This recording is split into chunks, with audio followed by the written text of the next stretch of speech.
It-tranzizzjoni tal-espressjoni artistika ta' Anthony Spanjol toħroġ fid-der f'wirja retrospettiva tal-artist li qed tittella bħalissa fil-Palazz tal-Gran Mastru fil-Belt Valletta. Vjaġġ ta' 30 sena mill-bidu ta' snin 90 sal-2020.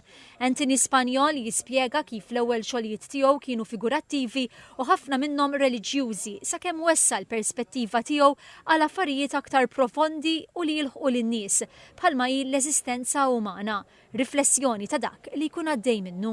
Il-flastrat sibt lingwaġġ li jien inkun nista' nitkellem biktar biex ngħidlek libertà.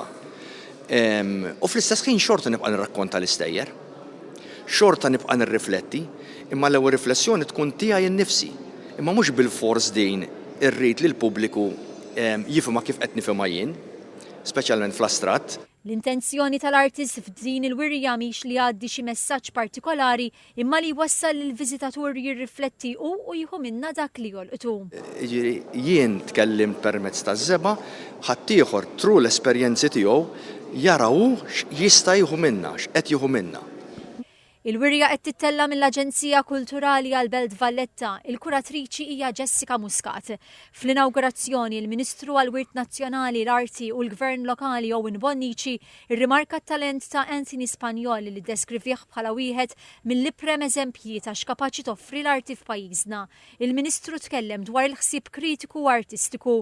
Il-wirja tiġi fit-tmiema fit-8 ta' Jannar li ġej.